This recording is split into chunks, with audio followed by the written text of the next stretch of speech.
வாழ்க வையகம். அனைவருக்கும் வணக்கம். நேரடியாகவே விஷயத்துக்கு போவோம். கோபுர கலசங்களில் என்ன இருக்குது அப்படின்னு யாராவது தெரியுமா? ஏன் அவ்வளோ உயரமாக கோபுர கலசம் வச்சுருக்காங்க? அந்த பானை மாதிரி எல்லாம் கோபுரத்திற்கு மேலே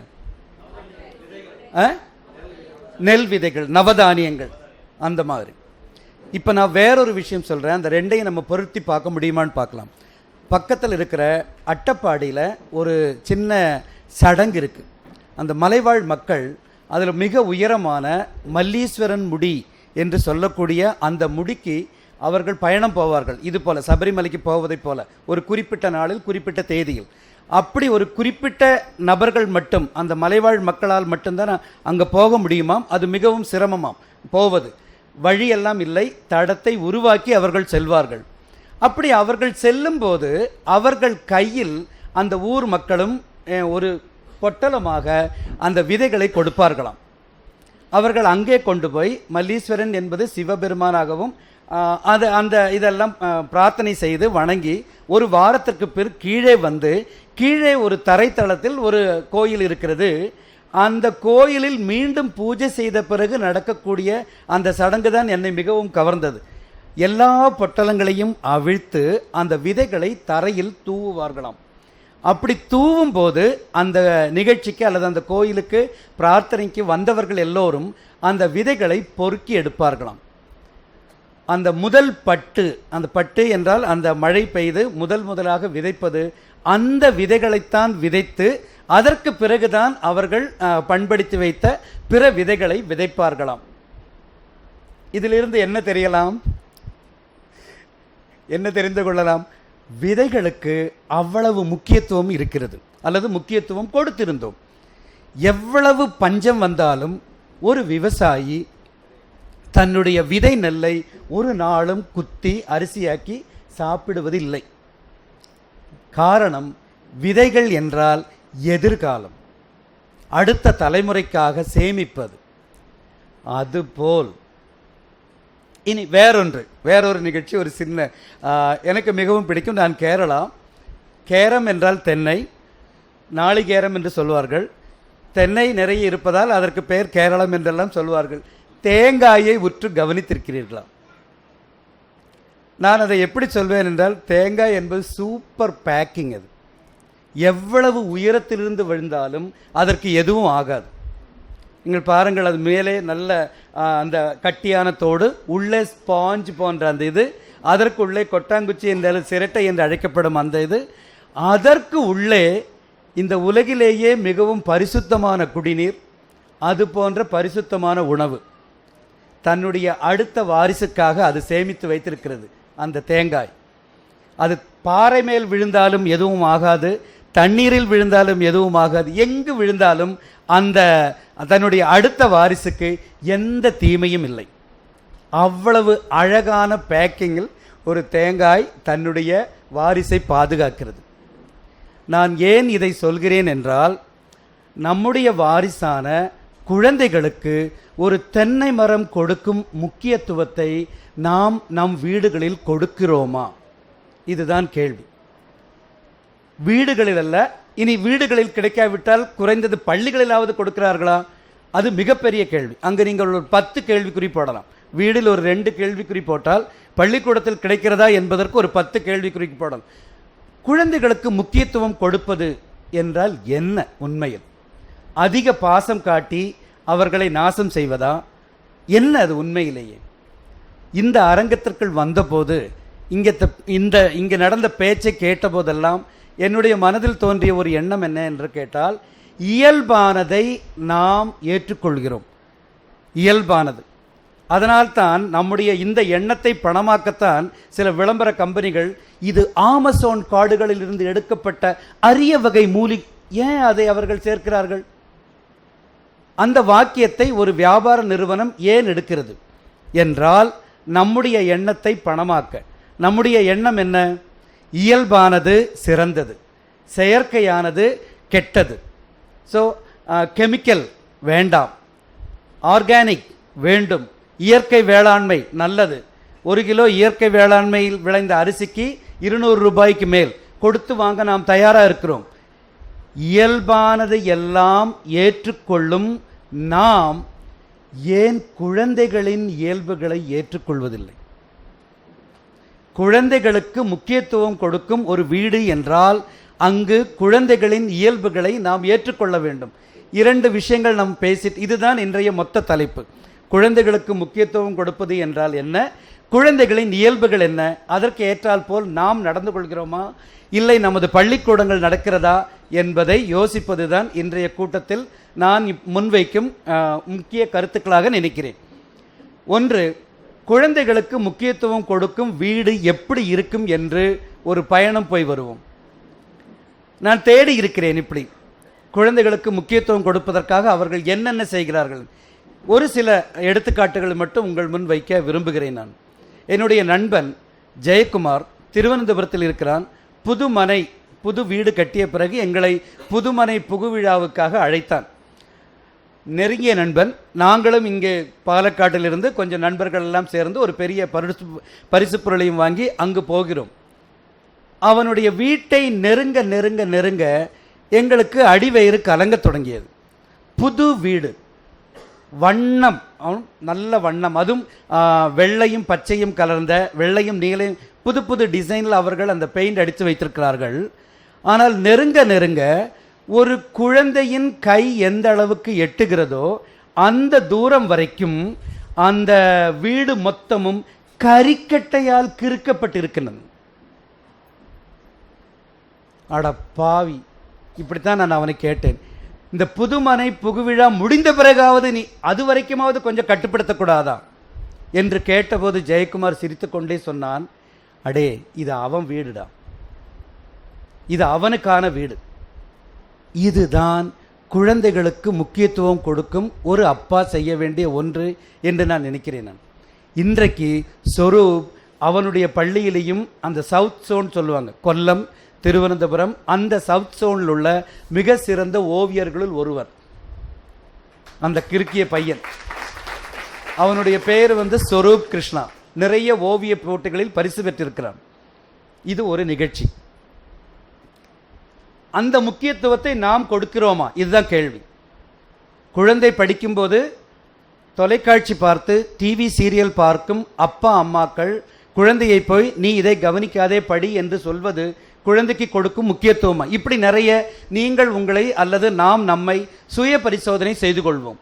அடுத்தது, எனக்கு மிகவும் பிடித்த ஒரு குழந்தையின் இயல்பை மதித்த ஒரு அம்மாவின் ஒரு நிகழ்ச்சியை நான் சொல்கிறேன். என்னுடைய நண்பன் சேவியர், அவருடைய உறவில் பெற்ற ஒருவர் ஜெர்மனியிலிருந்து வருகிறார். அந்த ஜெர்மனியிலிருந்து வரும்போது உறவினர் என்பது அக்கா அப்படி வைத்துக்கொள்வோம். அவருக்கு ஒரு பெண் குழந்தை. அந்த பெண் குழந்தை பிறந்ததெல்லாம் வெளிநாட்டில்.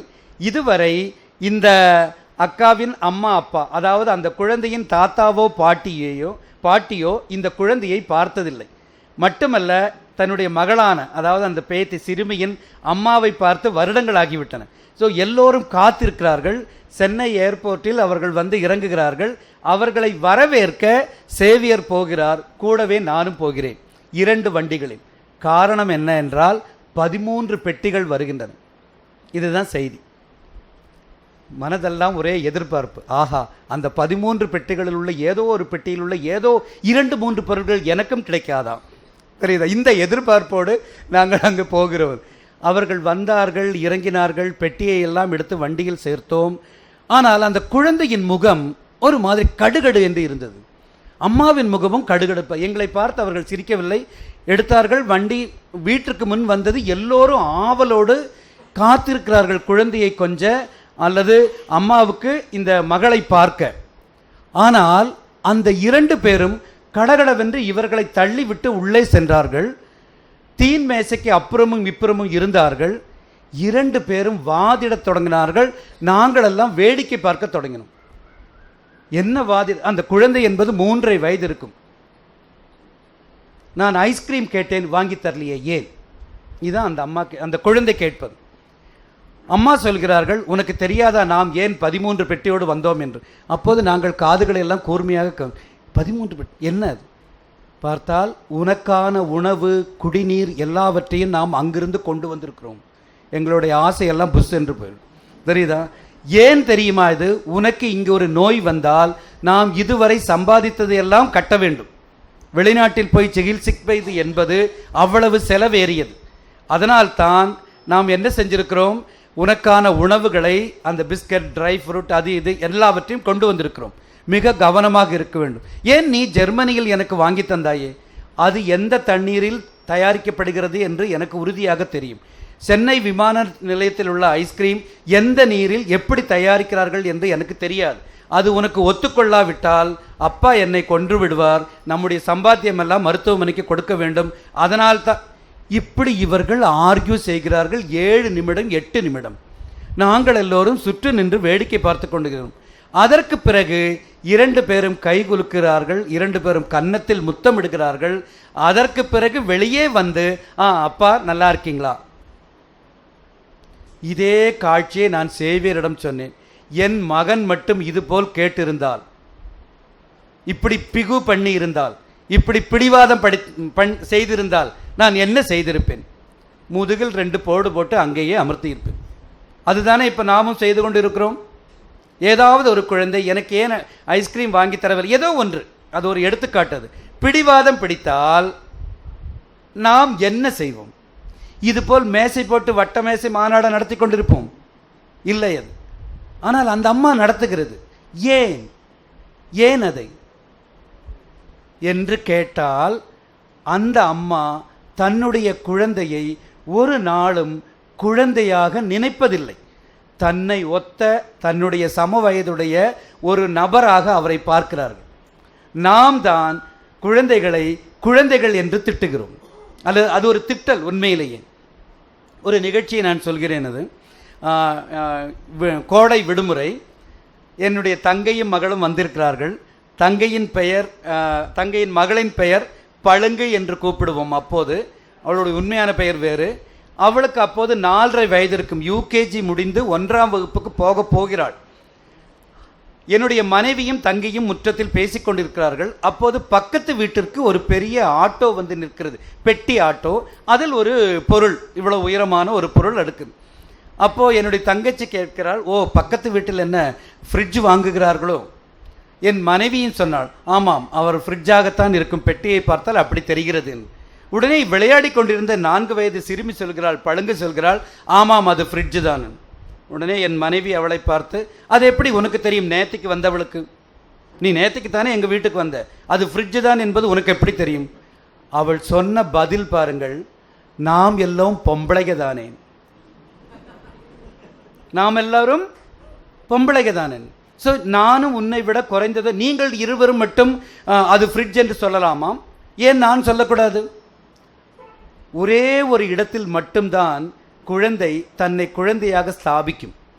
அது எந்த இடம் தெரியுமா? ஏதாவது தின்பண்டங்கள் கொடுக்கும்போது, நான் பாப்பா இல்லை எனக்கு 2 கொடு, அந்த ஒரு இடத்தில் மட்டும்தான் பாப்பா. மீதி எல்லா இடத்திலும் ஒரு ஒத்த வயதுடைய முதிர்ந்த ஒரு ஆளை போலத்தான் குழந்தை சிந்திக்கிறது, செயல்படுகிறது. அந்த நீங்கள் யாராவது குட்டி சுட்டிஸ் பார்த்திருப்பீர்கள் என்று நினைக்கிற நிகழ்ச்சியில், நிகழ்ச்சி நடத்தும் அண்ணாச்சியே கலாய்க்கும் குழந்தைகள் கவனித்திருப்பீர்களா? அண்ணாச்சி நீங்கள் வெள்ளை ஆகிறதுக்கு ஒரு மருந்து நான் வச்சிருக்கேன். யார் சொல்கிறான்? 3.5 வயசு பையன். அவரை திருப்பி கேலி செய்கிறார்.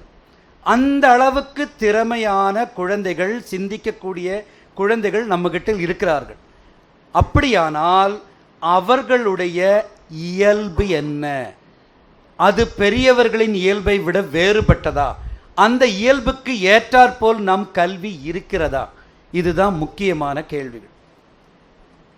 இனி நான் என்னுடைய அந்த ஆய்வு நடந்த ஒரு நிகழ்ச்சி, நான் எப்போது எனக்கு இந்த கல்வியில் ஈடுபாடு வந்தது, எங்கிருந்து நான் இதை தொடங்கினேன், என்னுடைய பயணத்தின் ஒரு சின்ன பகுதியை இதை சொல்கிறேன். நான் கேரள மாநில பாடப்புத்தக குழுவில் நெடுநாள் உறுப்பினர். நான் மாநில பயிற்சியாளர், ஆசிரியர்களுக்கான மாநில பயிற்சியாளராக பல முறை.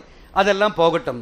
ஒரு முறை பணிமனை முடிந்து கையில் பெட்டி நிறைய புத்தகங்கள், காரணம் பாடப்புத்தகம் எழுதுவதற்கான ரெஃபரன்ஸ் புத்தகத்தோட திருவனந்தபுரம் பேருந்து நிலையத்தில் இருக்கிறேன், நின்று கொண்டு இருக்கிறேன். மதியம் 2 மணி. அந்த 2 மணி பேருந்து எனக்கு கிடைக்காவிட்டால் நான் பாலக்காடு பேருந்து நிலையத்தில் இரவெல்லாம் கழிக்க வேண்டி இருக்கும். காரணம், எங்களிடம் விடுதியில் பணம் எடுத்து தங்குவதற்கான பணம் எல்லாம் கிடையாது. இறுதி பேருந்து எங்களுக்கு பாலக்காடிலிருந்து கோழிப்பாறைன்னு சொல்லக்கூடிய என்னுடைய வீட்டிற்கு 9 மணி, 9:05, 9:10 இறுதி பேருந்தானால் கொஞ்சம் நீண்டு. அந்த பேருந்தை பிடிக்க வேண்டும். ஒரு கார்கில் போர் வீரன் எவ்வளவு எச்சரிக்கையோடு இருப்பானோ அதுபோல் அந்த பேருந்து நிலையத்தில் நின்றிருந்தேன் நான். எங்கிருந்து பாலக்காடு பேருந்து வரும்? பாலக்காடு பேருந்து வந்தது. வந்தபோதுதான் தெரிந்தது நாமெல்லாம் இந்தியர்கள் என்று. டிரைவரையே தள்ளி விட்டு அதன் வழியாக ஏறி வந்தோம். குழந்தைகளை தூக்கி ஜன்னல் வழியாக சீட்டு போட்டு பிடிப்பார்கள். சீட்டு போட்டு குழந்தைகளை, பைகளை தூக்கியது. என்னால் பெட்டி ஒன்று பண்ண முடியவில்லை. என்ன பெட்டியோ நல்ல கனம், தூக்கவும் முடியவில்லை.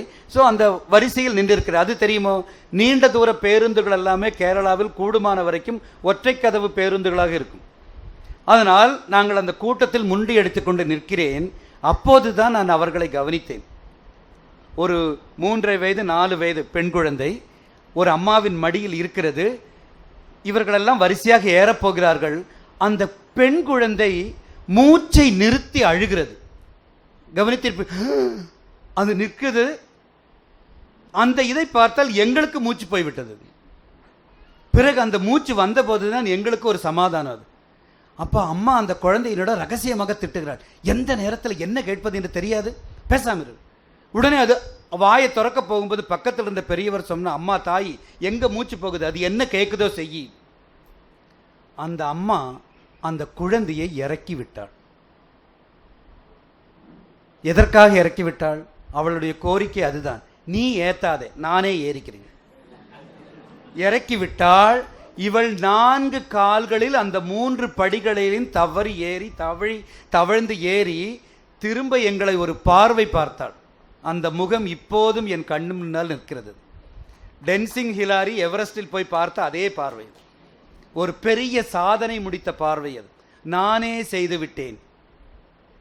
அந்த குழந்தையின் முகம் என்னுடைய சிந்தனையே புரட்டி போட்டு விட்டது. நானே செய்கிறேன். குளிப்பாட்டும் போதும் நானே குளிக்கிறேன்.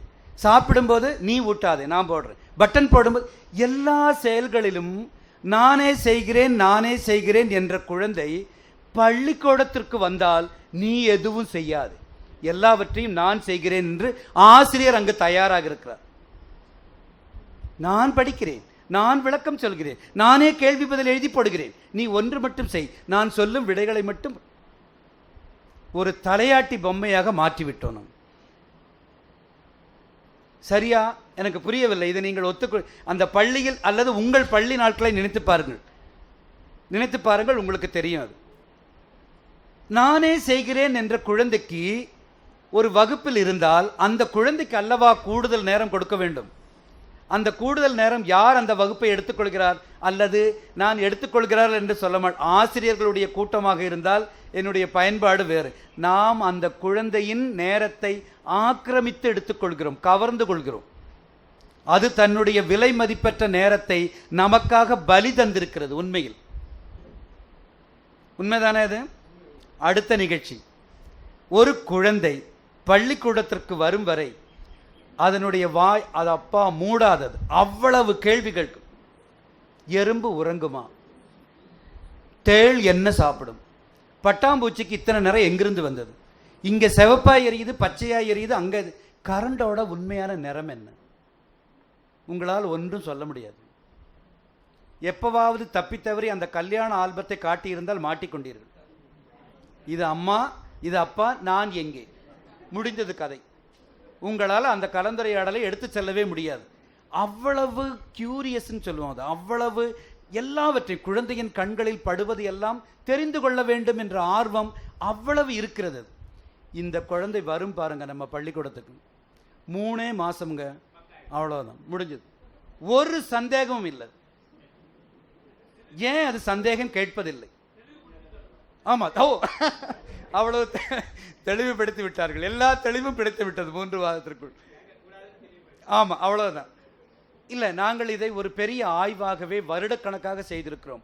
நிறைய பேரிடம் கேட்டபோது ஆசிரியர்களுடைய பயத்தினால்தான் ஒரு தடி எடுத்தோ அல்லது மிரட்டியோ அல்லது உங்கள் பார்வையே போதும் குழந்தை சுருண்டு விடும். என்று நினைத்திருந்தோம். அது தவறு. அடுத்தது, சரி, குழந்தைகளிடத்தில் அன்பாக பழகும் ஆசிரியர்களிடம் குழந்தை கேள்வி கேட்கிறதா?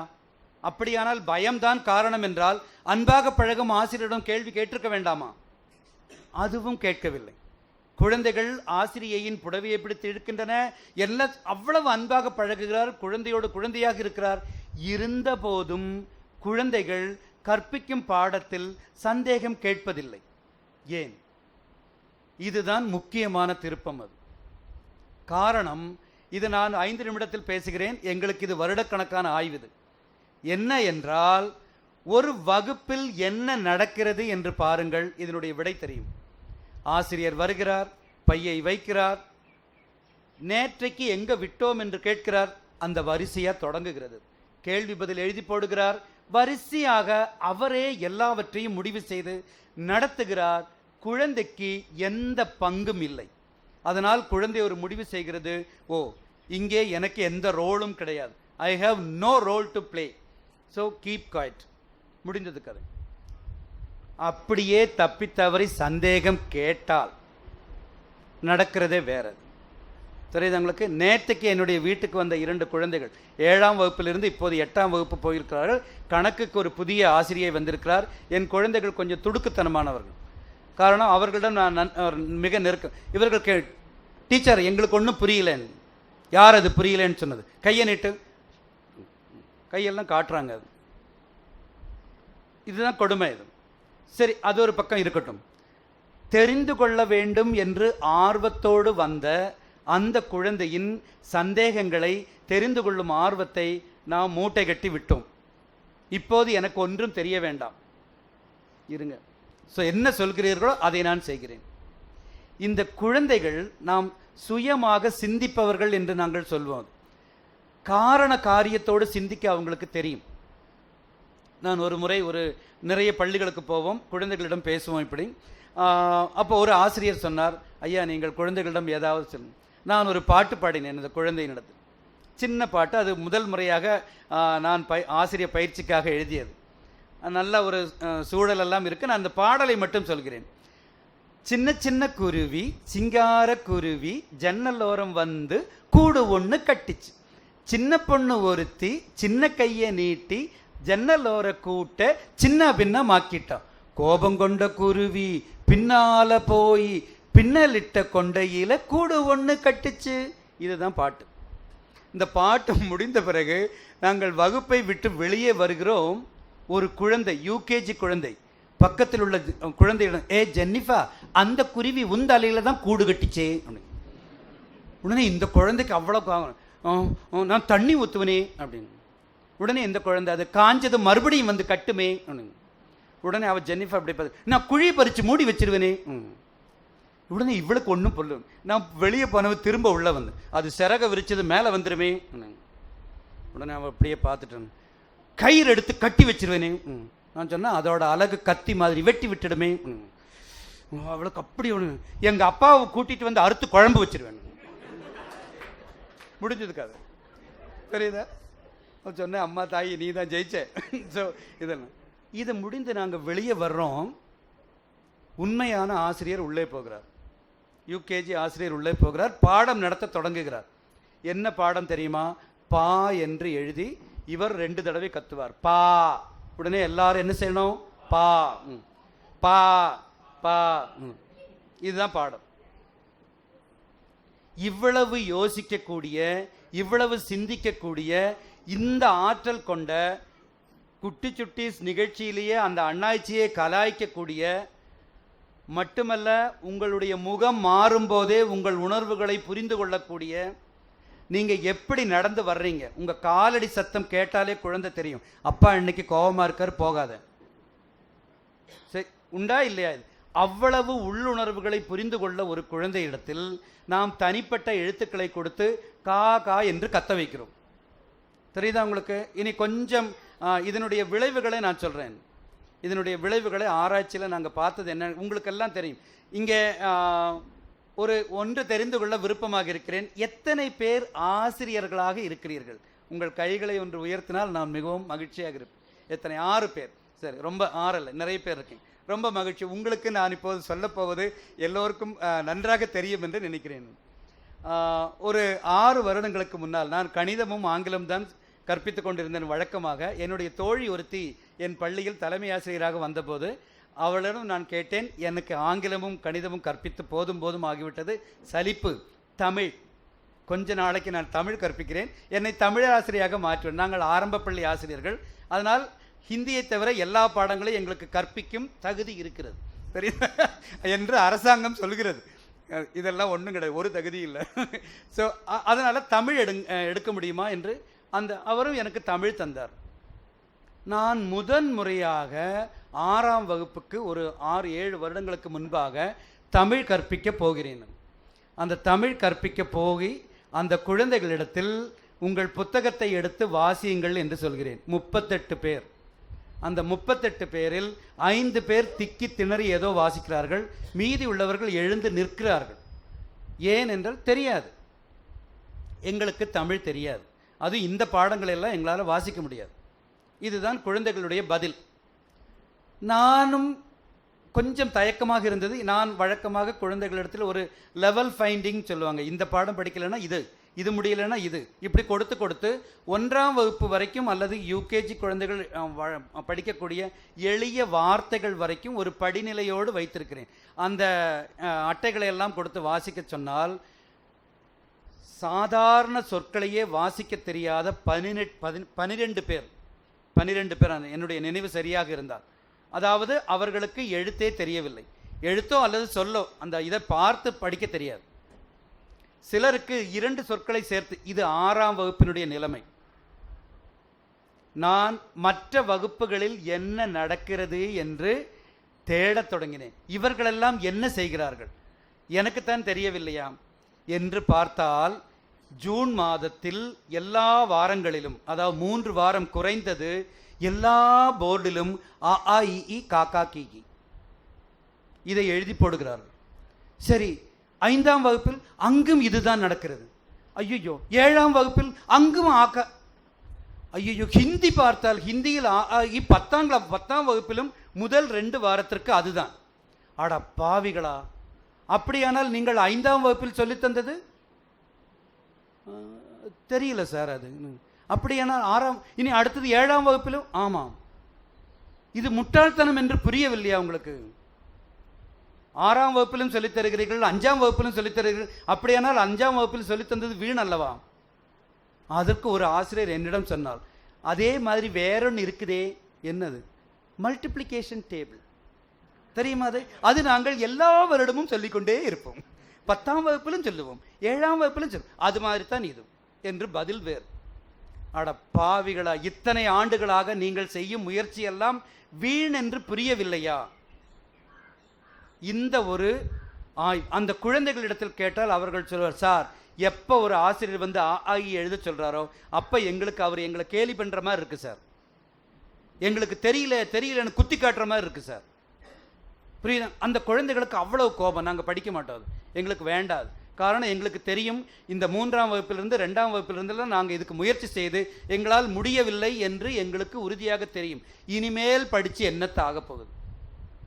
குழந்தையின் மனம் மூடிவிட்டது, அதை எப்படி திறப்பது? அப்படியானால் இந்த குழந்தைகளுக்கு போதும் என்று ஆகிவிடும். உங்களால் அல்லது ஆசிரியர்களால் அல்லது பெற்றோர்களால்.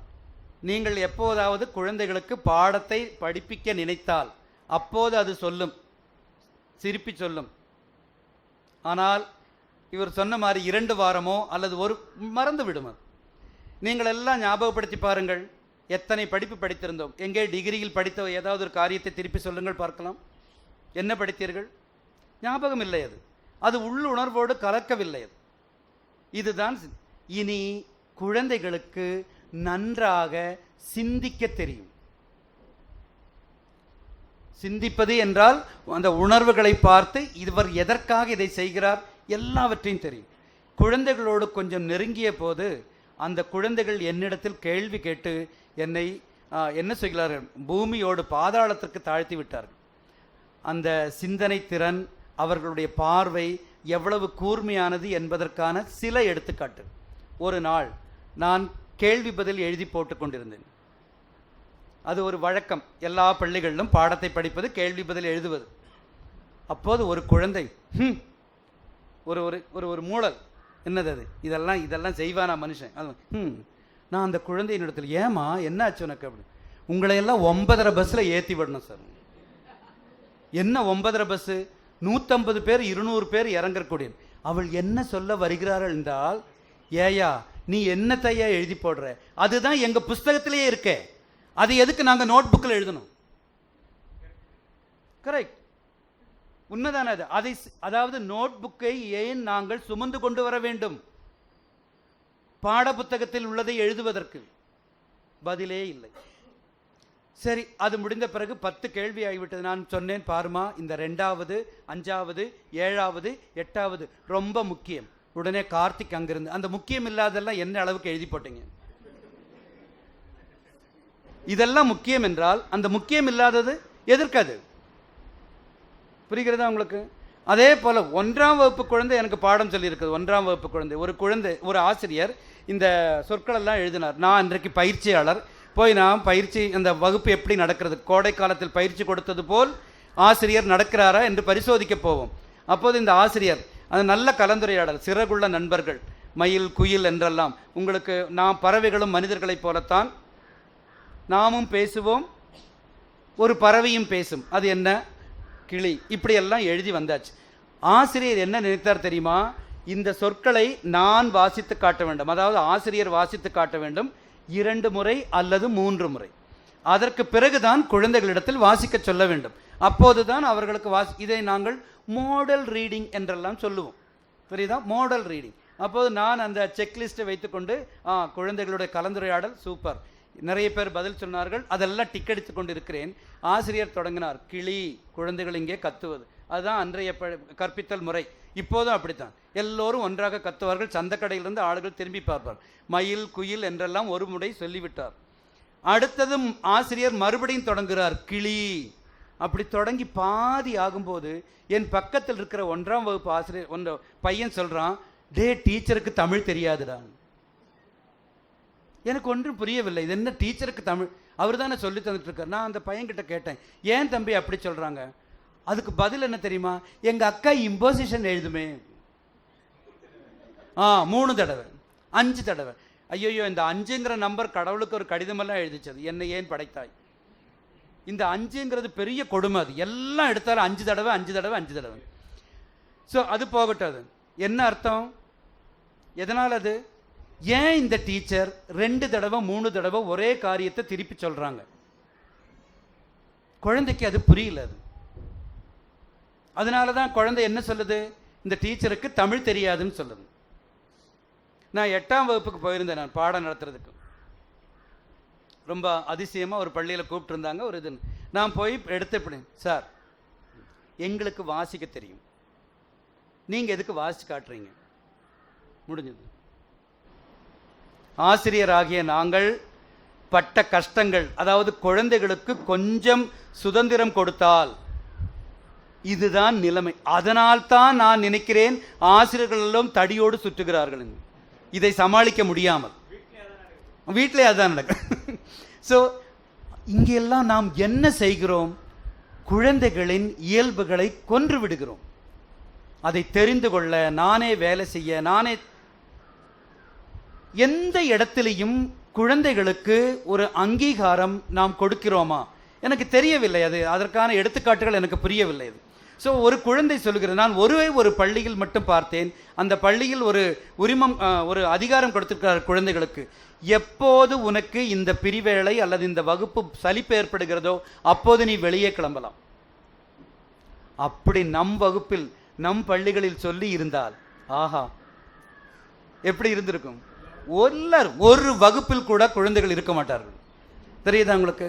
இது மட்டுமல்ல, நாங்கள் நிறைய ஆய்வுகள் செய்தது. சரி, கட்டட வசதி, அந்த வசதி, இந்த வசதி, நீச்சல் குளம், ஹார்ஸ் ரைடிங், இதெல்லாம் இருக்கிற பள்ளியில், பெரிய பெரிய பள்ளிகளில் குழந்தைகள் பள்ளிக்கூடத்தை விரும்புகிறார்களா? இல்லை. குளிரூட்டப்பட்ட பள்ளிகளிலும் குழந்தைகள் பள்ளிக்கூடத்தை வெறுக்கிறார்கள். அப்படியானால் அவர்களை விரும்ப வைக்க என்ன செய்ய வேண்டும்? நான் ஒரு பல பைத்தியக்காரத்தனமான வேலைகளை செய்திருக்கிறேன். ஒன்று 4 மணிக்கு குழந்தைகள் உற்சாகமாக பள்ளிக்கூடத்தை விட்டு வெளியே வரும் காட்சியை நான் வீடியோ எடுத்திருக்கிறேன் பல பள்ளிகளில். குழந்தைகள் உண்மையான குழந்தைகளாக இருக்கும் தருணம் அது. இவ்வளவு உற்சாகமாக அந்த குழந்தைகளை நீங்கள் ஒரு நாளும் பார்த்திருக்க முடியாது. 4 மணிக்கு என்ன கூச்சல், என்ன உற்சாகம். வெள்ளிக்கிழமை ஓகே, அவ்வளவு சந்தோஷம் அது. விட்டு விடுதலையாகி வானில் பறக்கும் சிட்டுக்குருவின்னு பாரதியார் இவர்களை பார்த்து சொல்லியிருக்க வேண்டும். அவ்வளவு உற்சாகம் அது. குழந்தைகிட்ட கேட்டேன், எப்படிப்பா பள்ளிக்கூடம், நல்லா இருக்கா, பள்ளிக்கூடத்துக்கு ஏன் வர்றீங்க அப்படின்னா, அது அந்த குழந்தை சொல்லும், 4 மணி ஆகிறதுக்குன்னே காத்திருக்கோம் சார், அதுக்கு தான் பள்ளிக்கூடம். ரெண்டாவது நண்பர்களோட பேசலாம், விளையாடலாம். அடுத்தது 4 மணிக்கு வரும்போது கிடைக்கக்கூடிய உற்சாகம். அப்போ நாங்கள் ஒரு சவாலாக எடுத்துக்கிட்டோம், இதை எப்படி 10 மணிக்கு குழந்தைகளை வரவேற்பது. பெரிய சவால் அது, ஒரு பெரிய சவால். ஒரு 4-5 நண்பர்கள் சேர்ந்து இப்படி ஒரு பள்ளிக்கூடத்தை நம்மால் மாற்ற முடியுமா? குழந்தை பள்ளிக்கூடத்தை நோக்கி சிட்டாக பறந்து வர வேண்டும். இதுதான் எங்கள் யோசித்தோம். அதில் ஒன்று, விருப்பம் என்றால் என்ன? விரும்ப வைக்க வேண்டுமானால் முதலில் எங்களுக்கு விருப்பம் என்றால் என்ன நாங்கள் பார்த்தோம். குழந்தைகள் எதெல்லாம் விரும்புகிறார்கள் என்று. அப்படி பார்த்தபோது நிறைய செய்திகள் எங்களுக்கு கிடைத்தது. நாம் எதை விரும்புகிறோம்? இப்போது நான் சொன்னால் எல்லோருடைய முகத்தில் ஒரு சிரிப்பு வருவது. நான் அந்த செய்தியை மறைமுகமாக சொல்கிறேன். அந்த அனுபவத்திற்கு பிறகு நான் 6 மணிக்கு, மாலை 6 மணிக்கு எந்த வீடுகளுக்குமே போவதில்லை. சிரிப்பு வரல, புரியல. அப்போ சரி, மாலை 6 மணிக்கு நான் ஒரு வீட்டுக்கு போனேங்க. தெரியுதா, அந்த வீட்டுக்காரர் அங்கேயே இருக்கார். அவர் கண்ணால் எங்கிட்ட பார்த்தாரு, இப்படின்னு காட்டினார். ஒரு சேர் காலியாக இருக்குது, உட்காரு, பின்ன பேசலாம். 2 பேரும் என்ன செஞ்சிட்ருக்காங்க? சீரியல் பார்த்துட்ருக்காங்க. அதான் விளம்பரம் வந்ததுங்க. அப்போ இந்த அம்மா எந்திரிச்சு காப்பியா டீயானார். தெரியுதா, வெளியில் விளையாடிட்டு இருக்கிற குழந்தை ஓடி வந்து அந்த விளம்பரத்தை மட்டும் பார்த்துட்டு ஓடி போயிடுச்சு. புரியுதா, அதுக்கு அந்த விளம்பரம் மட்டும் போதும். இந்த ஆள் அப்போத்தான் என்னுடைய முகத்தை பார்த்து, வாப்பா, என்ன வந்த, என்ன விசேஷம் அப்படிங்கிறார். தெரியுதா உங்களுக்கு? அப்படி பார்த்துட்டு இருக்காங்க அப்படியே. தெரியுதா உங்களுக்கு? அது போட்டு, அது ஒரு பக்கம். அது நாட்டை கெடுகிறது, அது வீட்டையும் கெடுவது, என்னமோ செய்துட்ருக்கு. ஆனால் நாங்கள் அதெல்லாம் பார்க்கல. எது இவர்களை கட்டி போடுகிறது? எது விருப்பம்? ஏன் குழந்தை கிரிக்கெட்டை மீண்டும் மீண்டும் விளையாடுகிறது? ஏன் ஒரு விளையாட்டில் குழந்தைகள் இவ்வளவு ஆர்வத்தோடு இருக்கிறார்கள்? அப்படியானால் விளையாட்டு என்றால் என்ன? அதுபோல் பாட புத்தகத்தை, வகுப்பறையை நடத்த முடியுமா? அப்படி பார்த்தபோது தான் சீரியலில் எங்களுக்கு ஒரு வித்தை கிடைத்தது. அதுவும் ஐயா சொன்னது போல் வெள்ளிக்கிழமை மாலை சூப்பராக இருக்கும். முடிக்க போகும்போது அப்படி இந்த ஒரு விரல் அந்த காலிங் பெல்லை நோக்கி வரும், அதை அழுத்தும் போது தொடரும். காரில் இருந்து கதவு திறந்து அந்த ஷூ கால் மட்டும் வெளியே வரும், அந்த கால் மேலேயே எழுதியிருப்பார் தொடரும். தெரியுதா? அப்போது என் மனைவி இங்கிருந்து ஃபோன், தெரியுதா உனக்கு அது யார் தெரியுமாடி? அந்த 2வது காதலியினுடைய 3வது கணவன். இப்படி போகாது. அது உங்களுக்கு புரியாது. இந்த உலகத்தில் உள்ள எல்லாருக்கும் எல்லாம் தெரியும், அந்த கதாபாத்திரங்களுக்கு எதுவுமே தெரியாது. இது என் குழந்தைன்னு அவங்களுக்கு மட்டும் தெரியாது, மீதி உலகத்துக்கே தெரியும். எக்கச்சக்கமான பிரச்சனை அதில். ஆனால் அந்த ஒரு ஆர்வம் இருக்கு பாருங்க. இவங்க அப்படி கூப்பிட்டு சொல்லுவாங்க அவங்களுக்கு. அந்த அம்மா சொல்லும், இல்லை அதை நான் இவன்னு நினைக்கிறேன். ஓ சரி, எல்லாம் நினைச்சாச்சா? திங்கக்கிழமைக்கு பாருங்க, அப்படி இருப்பாங்க 2 பேரும். அது முடிஞ்ச உடனே நான் அப்பவே சொல்லலை, அவன்தான். சில வேளை 2 பேர் நடந்தது இல்லாமல் போயிடும். புரியுதா உங்களுக்கு? அப்போ அடுத்த எதிர்ப்பு. ஸோ இந்த ஒரு அப்படின்னா விருப்பம்னா என்ன?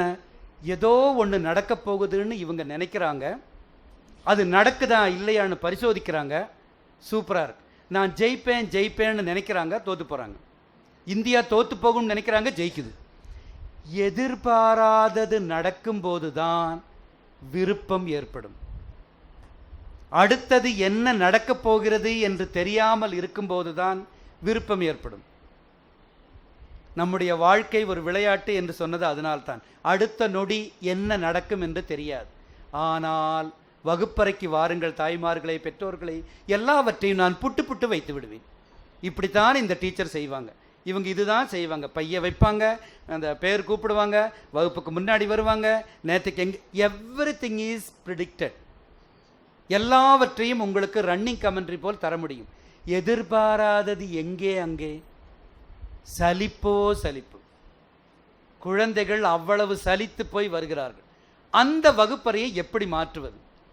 வகுப்பறை என்றால் பெஞ்சு, நாற்காலி, நேரம், 10, 4 இதெல்லாம் மாற்றுவதற்கான திறமை எங்களிடத்தில் இல்லை. அப்படியானால் என்ன செய்வது என்று யோசித்த போதுதான் சீரியல் வடிவிலேயே ஒரு பாடத்திட்டம். அதற்கு நாங்கள் கொடுத்துள்ள பெயர் நீள்கதை பாடத்திட்டம். வருடம் முழுவதும் ஒரு கதை, ஆசிரியரிடத்தில் பாதி கதை. அந்த குறிப்பிட்ட நேரத்தில் மட்டும்தான் அந்த வாசிப்பு அட்டை போகும். ஐயோ, நான் பாடப்புத்தகத்தை பற்றி சொல்லவே இல்லை. பாடப்புத்தகம் செய்யும் கொடுமை என்ன தெரியுமா? எங்களுக்கு ஆசிரியர்களுக்கு பாடப்புத்தகம் கிடைத்து விட்டால் 2-3 வேலைகள் நடக்கும். வாசிக்க தெரிந்த குழந்தைகள் சில பாடங்களை அவர்களே வாசிப்பார்கள். சுவையான பாடல் கதைகள் எல்லாம் இருந்தால் அவர்களே வாசித்து விடுவார்கள். அப்புறமே இருக்குதே நாம் பேராசை பிடித்த பெற்றோர்கள், நான் அப்படித்தான் சொல்வேன். நாம் அந்த முதல் நிமிடத்திலிருந்தே கற்பிக்க தொடங்கி விடுவோம். வா வா வா, உனக்கு இங்கே சொல்லித் தருகிறேன். அது மட்டுமல்ல, பள்ளிக்கூடத்தை முடிவு செய்கிறோமோ இல்லையோ, டியூஷன் டீச்சரை முடிவு செய்திருப்போம். உடனே அந்த டியூஷன் டீச்சர் எப்படி செய்வார் தெரியுமா? ஏய், உனக்கு கிளாஸில் எந்த பாடம்? 5ஆம் பாடமா? நம்ம 6ஆம் பாடம் படிப்போம், கொஞ்சம் அட்வான்ஸாக இருப்போம், அப்போ உனக்கு நல்லா புரியும். குழந்தை 2 தடவை படித்தாச்சு, அப்பா அம்மா 2 தடவை சொல்லி கொடுத்தாச்சு, டியூஷன் டீச்சர் 2 தடவை சொல்லி கொடுத்தாச்சு, அந்த பாடத்தை 6 தடவை கேட்டாச்சு, வந்து உட்கார்ந்துருக்கு. நான் போய் நிற்கிறேங்க. நான் ஒரு தடவையோட நிறுத்துவனோ? முடியாது. எனக்கு குழந்தை மேலே நம்பிக்கை இல்லை. நான் 3 தடவை சொல்லுவேன், 2 தடவை வாசிப்பேன். அதுக்கப்புறம் கடைசியாக ஹோம்ஒர்க், மகளே இந்த கதையை படித்து வா. அந்த குழந்தைக்கு எப்படி இருக்கும்? 9 தடவை கேட்டு புளிச்சு போயாச்சு. நான் ஒரு வீட்டுக்கு போகிறேங்க, அந்த புளியம்பட்டியில் ஒரு குழந்தை, அது கவினயான்னு சொல்லி, அந்த குழந்தை அந்த ஃபஸ்ட் டேர்ம் புக்கில் உள்ள எல்லாவற்றையுமே 10 நிமிடத்தில் எனக்கு வாசித்து சொல்லி விட்டுருது. இப்போ இன்னும் 1 மாதம் இருக்குது ஃபஸ்ட்டு டைம் முடிய. இந்த குழந்தை அங்கே போய் என்ன செய்யும் எனக்கு தெரியல. அது எல்லாவற்றையும் படித்தாச்சுன்னு ஒன்று இவ்வளவு தான் இருக்குது. ஸோ எப்படி அந்த ஒரு விருப்பத்தை தக்க வைக்கிறது? அப்படி யோசித்த போது தான் ஒரு நீள்கதை பாடத்திட்டம்னு ஒன்று எங்கள் மனசில் வந்தது. அதனுடைய ஒரு சுருக்கத்தை மட்டும் இப்போ சொல்கிறேன். நான் ஒரு 2ஆம் வகுப்பு கதை இது. காலையில் மதிவதனி சமையல் அறைக்குள் சென்றாள். அதெல்லாம் செந்தமிழில் தூய தமிழில் எழுதப்பட்டிருக்கும். அதில் பேச்சு வழக்கில் வாசிப்பதற்கோ கதையை சொல்வதற்கோ ஆசிரியருக்கு அனுமதி இல்லை. காரணம், அந்த ஒரு இடத்துலையாவது கொஞ்சம் நல்ல தமிழை குழந்தைகள் கேட்கட்டுமே என்று நினைத்தேன். ஸோ இந்த ஆசிரியை அந்த கதையை படிப்பார்கள். அந்த கதை எப்படி போகும் என்றால், அவளுக்கு பசி, அம்மா வேலைக்கு சென்றிருக்கிறார்கள், எல்லா பாத்திரங்களும் மூடி வைக்கப்பட்டிருக்கின்றன, அவள் திறந்து பார்ப்பாள், எல்லாம் காலியாக இருக்கிறது. இதெல்லாம் இந்த குழந்தைகளுடைய உணர்வோடு விளையாடுது. இந்த உணர்வோடு விளையாடாத எதுவுமே மொழி அல்லது. அதனால்தான் தாய்மொழி வேண்டும் என்கிறோம். ஆங்கில மொழியில் உங்களுக்கு அதனால்தான் திட்டினால் குழந்தை சிரிக்கும், தமிழில் திட்டும்போது தான் உணர்வது. அந்த உணர்வு பாட புத்தகம் மொழியில் வருவதில்லை. அதனால் நாங்கள் அதற்கென்றே தனியாக நம்ம எழுதுகிறோம். ஸோ அதனால் தான் இந்த 9 பாத்திரம் காலியாக இருக்கும். ஐயோ, அதுவும் காலி, அவளுக்கு வேறு பசிக்கிறது. இப்படி இந்த அதை கதை கூற்று என்று சொல்வோம். ஆசிரியர் அவ்வளவு தத்ரூபமாக படிப்பார். ஒரு பொருளை எடுத்து இனிப்பாக இருந்தது, வெள்ளையாக இருந்தது, அதை தின்ற உடனே குழந்தை ஐயோ அம்மா என்று கத்தத் தொடங்கியது. ஏன் என்று அந்த இடத்தில் கதை நிற்கும். வெள்ளையாக இருக்கிறது, இனிப்பாக இருக்கிறது, அவள் அதை சுவைத்து சாப்பிட்டாள். ஆனால் ஒரு நொடிக்குள் ஐயோ ஐயோ என்று கத்தத் தொடங்கினாள். ஏன்? என்ன காரணம்? இனிப்பாக இருக்கிறது, வெள்ளையாக இருக்கிறது, சீனி தின்ற உடனே ஐயோ என்கிறாள். ஏன்? எறும்பு. சரி, எறும்பு அவளை கடித்து விட்டது. ஸோ இப்போ எறும்பை கொல்லப் போகிறேன். மதிவதனி கோபத்தோடு சொன்னாள், உன்னை நான் கொல்லப் போகிறேன். கொல்வதற்கு என்ன செய்வது? ஐயோ, தீப்பெட்டியை ஐயோ வேண்டாம், சமையலறை. மண்ணெண்ணெய் ஊற்றினால் ஐயோ நாரும். அந்த எறும்பு படி, அதுவும் வேண்டாம். யோசித்தாள், அதுதான் ஐடியா. அது செய்தால் எறும்பும் சாகும், சமையலறையும் சுத்தமாகும். என்ன ஐடியா?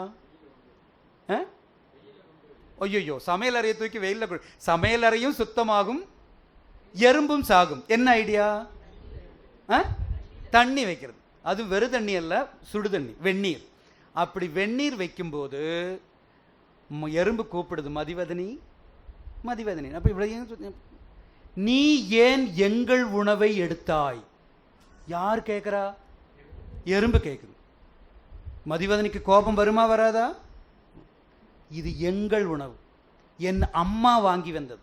இல்லை இல்லை, எங்கள் உணவு, இது எறும்பு. 2 பேருக்கும் வாதம் நடக்கிறது. அந்த வாதத்தில் எறும்பு வெற்றி பெறுகிறது என்று நிற்கும். இப்போ இந்த கதையில் எறும்பு எப்படி வெற்றி பெற்றது என்று குழந்தைகளுக்கு தெரிய வேண்டும் என்ற ஆசை இருக்குமா இருக்காதா? இருக்கும்.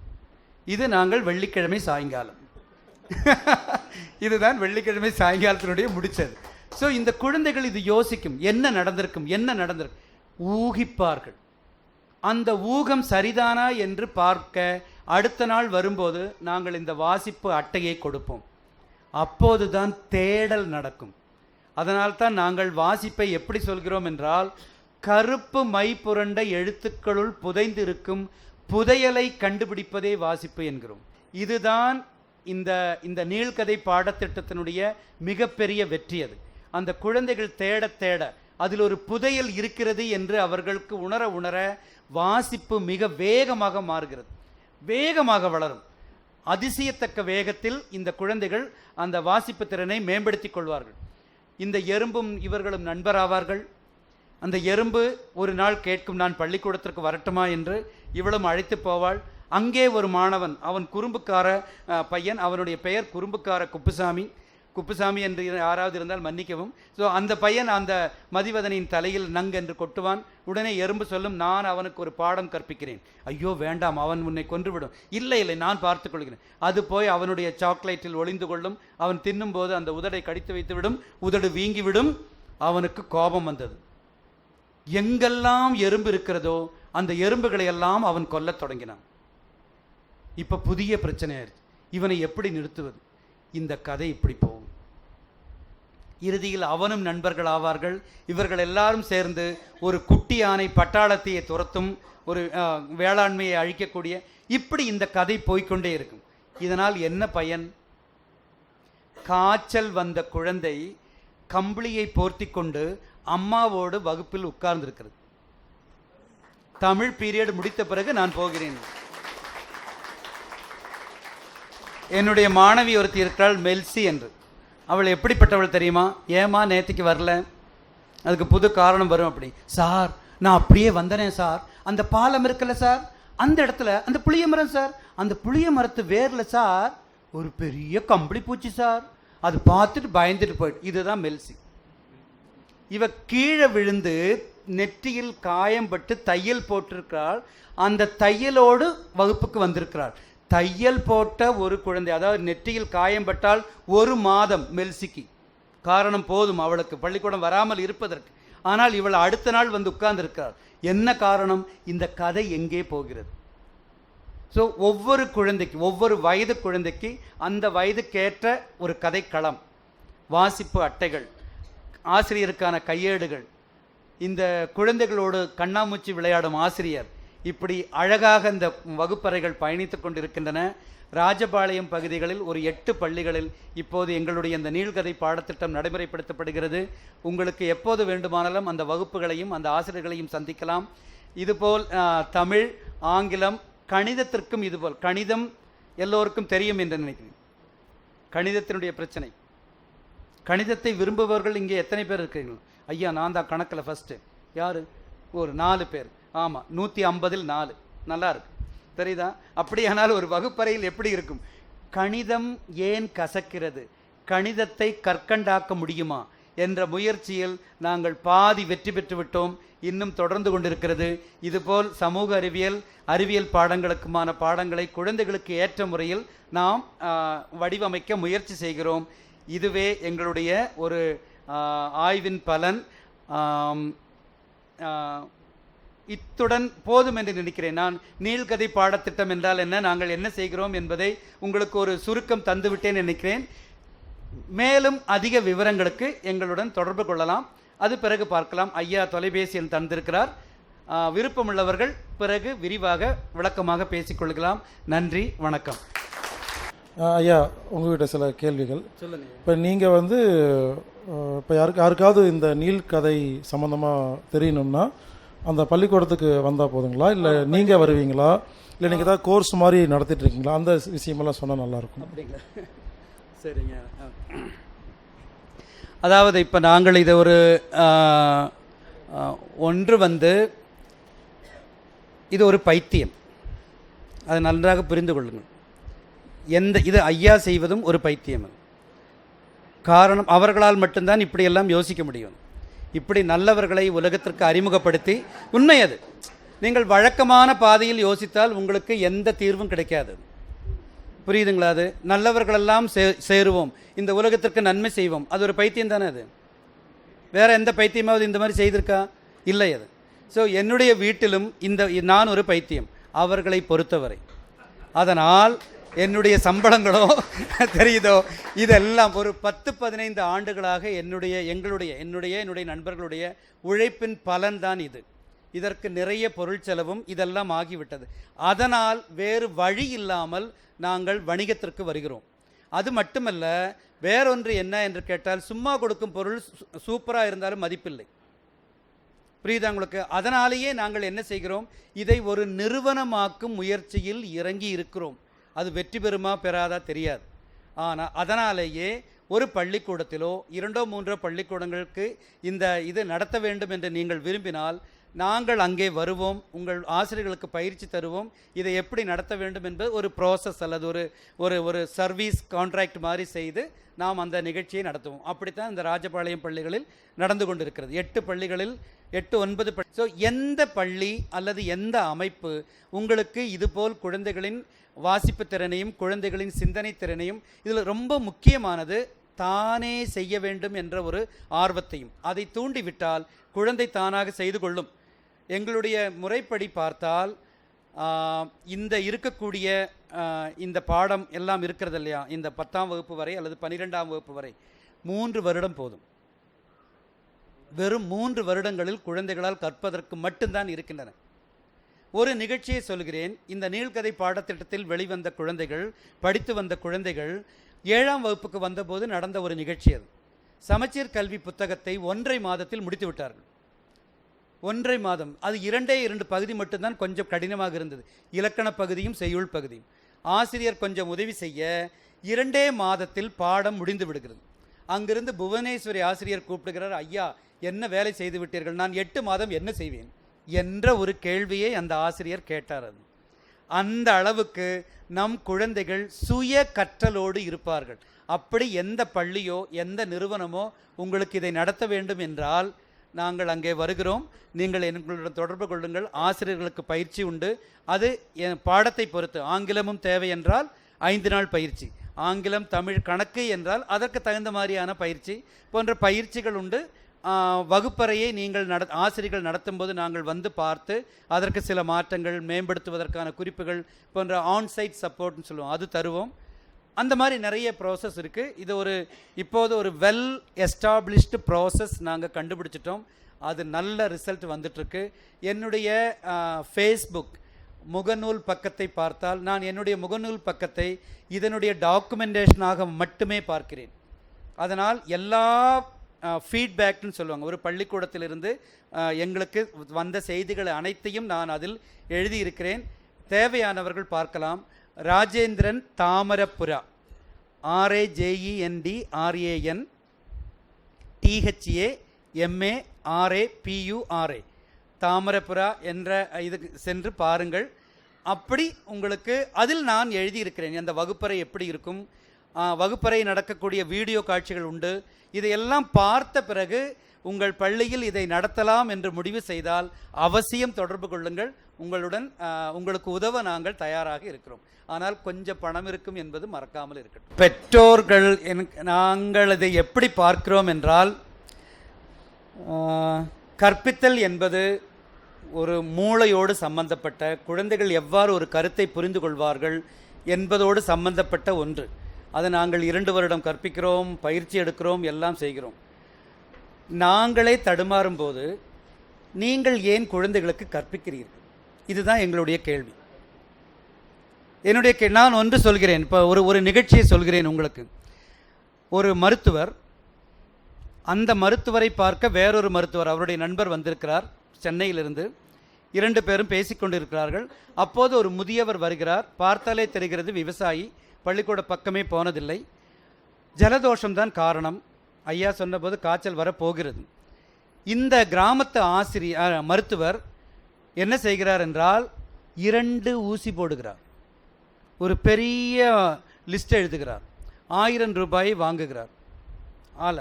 200 ரூபாயை வாங்குகிறார். மருத்துவ கம்பெனிகளுக்கு 1000 ரூபாய்க்கான மருந்து இதில் இருக்கிறது. இந்த சென்னை மருத்துவர் கேட்கிற, படுபாவி, துரோகி, நீ நல்லா இருப்பியா? அவர்களுக்குள் பேசிக்கிறார்கள், நட்பாக கலகலப்பாக பேசுகிறார்.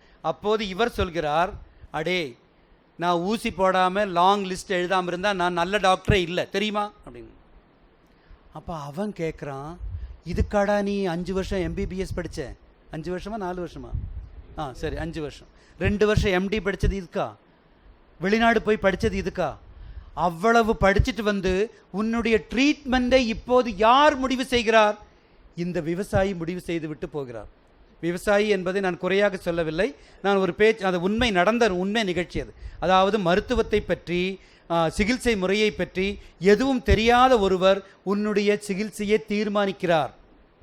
அதுபோல் நாம் என்ன செய்கிறோம்? பெற்றோர்கள், கண்ணை விட்டுருங்க டீச்சர், எல்லாத்தையும் அடிச்சிருங்க, குழந்தை படிக்கணும்.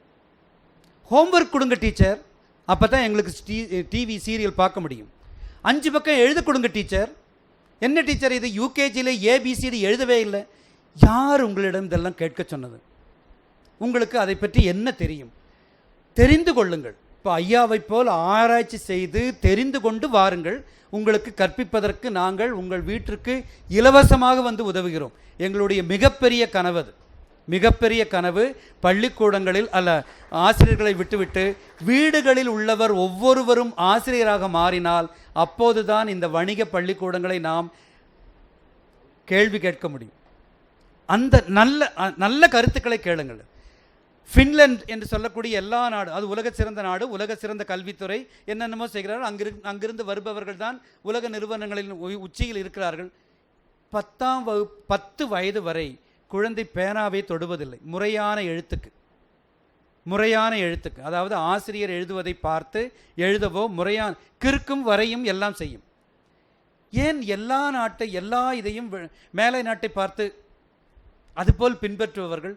அதை நல்ல விஷயங்களையும் பின்பற்றுங்க ஐயா. 10 வயது வரை குழந்தைகளுக்கு முறையான கல்வி இல்லை. ரொம்ப கஷ்டம். அது மட்டுமல்ல, ஐஏஎஸ் அல்ல, அதிகாரி அல்ல, முதலமைச்சராக ஈஸியாக ஆகிவிடலாம், ஆசிரியர் ஆக முடியாது. ஆசிரியர் ட்ரைனிங் எவ்வளோ வருஷம் தெரியுமா? 5 வருஷம், 6 வருஷம், 6 வருஷம். அது மட்டுமல்ல, அதுக்கப்புறம் அந்த 5 வருஷம் ட்ரைனிங், 1 வருஷம் ப்ராக்டிக்கல். அதனால தான் நினைக்கிறேன் 6 வருஷம். அது இங்கே வீட்டில் உட்காந்துட்டு, ஒரிசாவில் ஒரு பல்கலைக்கழகம் இருக்குது, பிஎட், இங்கிருந்து எழுதிட்டு வந்துட்டு பிஎட் முடிஞ்சது. இவங்க தான் ஆசிரியர்.